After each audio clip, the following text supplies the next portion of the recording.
India versus South Africa की अगर बात की जाए तो सबसे ऊपर जिसका नाम पहले टी20 में छाया हुआ दिखाई दिया दैट इज हार्दिक पांड्या।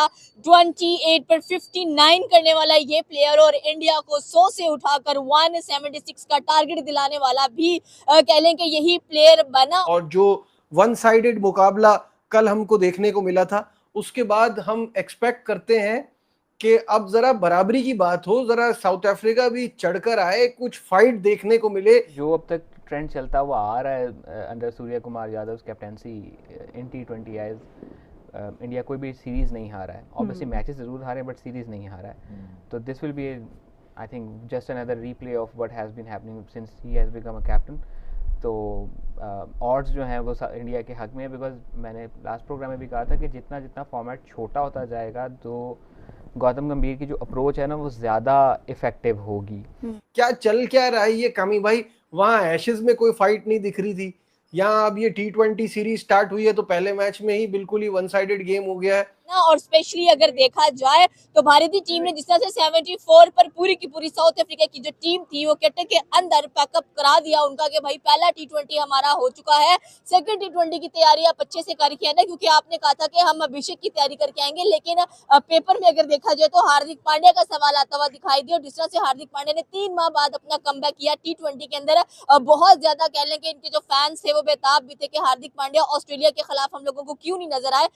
बिल्कुल फाइट नजर आनी चाहिए, थोड़ा कंपटीशन नजर आना चाहिए, पता चलना चाहिए कि साउथ अफ्रीका 2 टेस्ट मैच जीती है। इंडिया में जीतना कोई आसान काम थोड़ी है, बड़ा मुश्किल काम है। और वो टेस्ट में कारगर नहीं साबित हो रही, वनडे में इफ़ी है, लेकिन व्हेन इट कम्स टू टी20 है वो जो उनकी अप्रोच है कि हमने लेफ्ट राइट की कम्बिनेशन के साथ जाना है, हमने ऑलराउंडर्स हैवी साइड के साथ जाना है, वो अप्रोच टी20 में काफ़ी कारगर साबित होगी। प्लस इंडिया अपनी कंडीशंस में अपने प्लेयर्स के साथ, बिकॉज इन्हीं कंडीशन में ये लोग IPL भी खेलते हैं, इन्हीं कंडीशन में ये अपनी विजय हजारे ट्रॉफी भी खेलते हैं, इन्हीं कंडीशन में बाकी क्रिकेट भी खेलते हैं। तो उन कंडीशंस के अंदर छोटे फॉर्मेट के अंदर साउथ अफ्रीका मे भी किसी टाइम पे अगर वो एक तगड़ा कोई एक आधा उनकी तरफ से परफॉर्मेंस आ जाती है तो फिर इंडिया के लिए कम बैक मुश्किल हो जाएगा। बट सर क्या लग रहा है India versus South Africa second टी20 मैच कौन जीतेगा, कौन हारेगा, क्या बनेगा? ऑब्वियसली इंडिया जीतेगी, क्योंकि इंडिया के पास एक एडवांटेज भी है, उनका होम ग्राउंड है, टीम भी बहुत ज़्यादा तगड़ी है।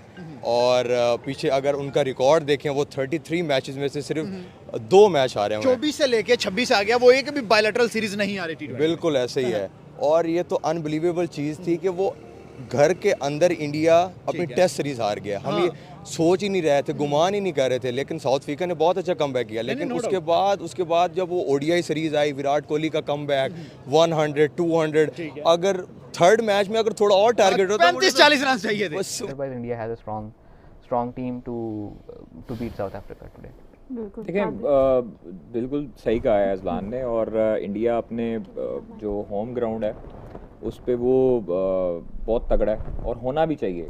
जो भी होस्ट कंट्री होती है, ये तो हम लोग थे जो बड़े दिल वाले थे, जो पिचेस ऐसी बनाते थे कि बाकी टीमें आके हमें शिकस्त दे के निकल जाती थी, वरना काफ़ी अरसे से यही होता आ रहा है। और होता भी यही है कि आपकी जो होम कंडीशंस होती हैं आपको पता होता है, क्योंकि आपने डोमेस्टिक वहाँ पर खेला होता है, आपने सारा साल उधर गुजारा होता है, आपको पिचेस रीड करनी आती हैं, आपको पिचेस का पता होता है।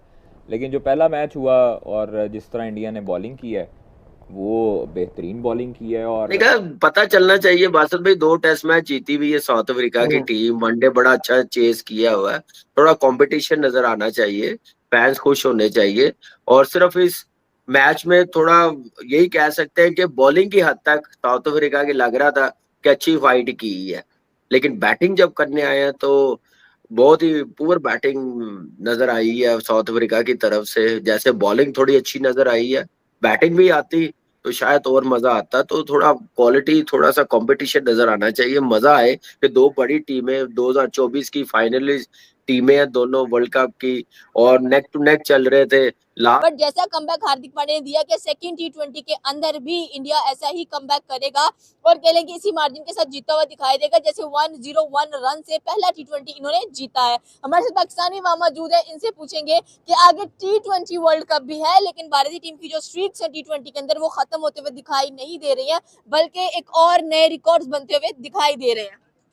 जी बिल्कुल ऐसा ही है, जैसा कि टूर हो रहा था, जैसे कि टेस्ट में इंडिया ने कोलैप्स किया, इसी तरह लग रहा था कि अब T20 सीरीज है तो ऐसे ही कोलैप्स होगा, लेकिन जैसा कि हार्दिक पांड्या ने कमबैक किया है तो जैसे कोलैप्स ही हो रहा था बिल्कुल। जैसे थोड़े ही रन थे और विकेटें गिर रही थी, हार्दिक पांड्या आए, उन्होंने पार्टनरशिप लगाई और बड़ा ही अच्छा मैं कहता हूँ टोटल बना। और पहला मैच उन्होंने जीता है, आज दूसरा मैच है, और पहला टेस्ट सीरीज साउथ अफ्रीका ने जीती, फिर ओडीआई उन्होंने जीती इंडिया ने। वैसे टेस्ट सीरीज का मुझे बड़ा हुआ था अजलान के, वो जो उन्होंने जीती है बबूमा ने, और वो बड़ा सेटबैक हुआ है इंडिया को टेस्ट सीरीज का। इंडिया का dream I think pretty much sorted है कि अब हम फाइनल नहीं खेल रहे वर्ल्ड टेस्ट चैंपियनशिप का।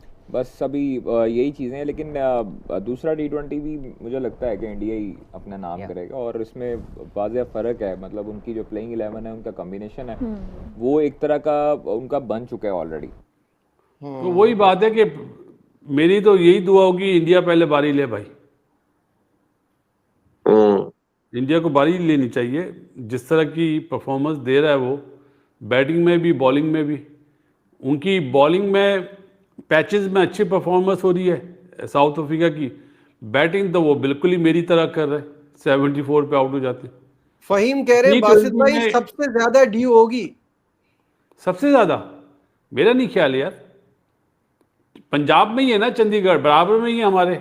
जो आबादी है 1.5 बिलियन है, उसके अंदर एक 11 लोग खेल रहे हैं, तो खुद ही देखें वो कितने फिल्टर्ड होके पीछे से आए हुए हैं। ये बात सही है। वो अब पाकिस्तान की 24 करोड़ आवाम है, ठीक है, कुछ अंदर सफारशी आ जाते हैं, ये भी मसला है, वो निकल गई। उसके बाद टैलेंट कुछ कम जो आता है वो कम आता है, लेकिन देखें अब इंडिया के प्लेयर को हम पाकिस्तान के साथ मुझे नहीं लगता कंपैरिजन बनता है कोई, ठीक है। और जो इंडिया है वो एक बहुत स्ट्रॉन्ग टीम है। लगता है कि अगर सेकंड में इंडिया पहले बैटिंग करता है, ये हाई स्कोरिंग ग्राउंड होगा, चंडीगढ़ का ग्राउंड होगा, मोहाली का, यहाँ पे इंडिया पहले बैटिंग करे तो कितने रन तक जा सकते हैं? 250 270 का जो मुझे लगता है ना, अगर पावर प्ले में उन्होंने 60 रन बना लिए ना और विकेट ना गिरी, फिर अभिषेक खड़ा रहा, और वो बंदा है जो 25-30 बॉलों पे ना 60-70 रन बना जाता है, ठीक है। पीछे उनके पास पीछे भी लाइनअप जैसे हार्दिक पांड्या है, बाकी सब लोग हैं। तो हमारी तरफ भी सुबह में तो इतनी ड्यू नहीं है वैसे, लेट्स सी।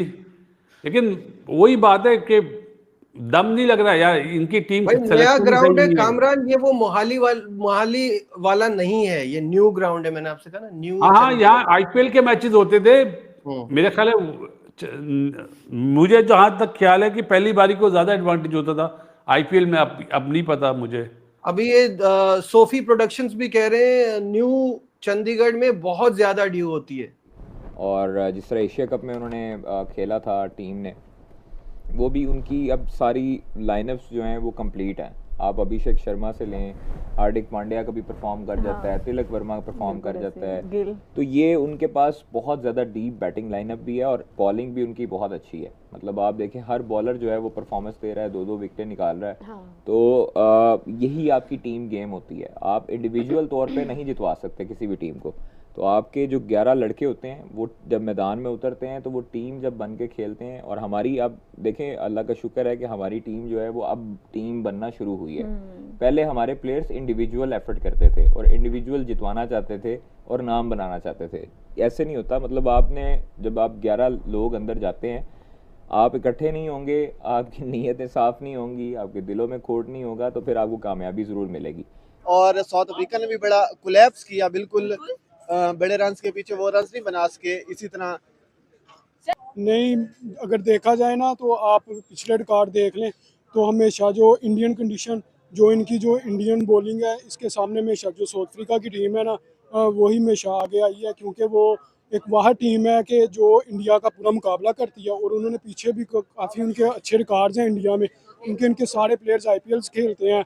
और इनमें जो इनके साउथ अफ्रीका का जो यंग टैलेंट है, जिस तरह ब्रेविस हो गया, इसको मिस्टर डिविलियर भी कहा जाता है, और वो भी बहुत अच्छी फॉर्म्स में है, और मार्करम भी बहुत अच्छी फॉर्म्स में। प्लान बी समटाइम्स मोस्टली उनका प्लान बी ही एग्जीक्यूट होता है।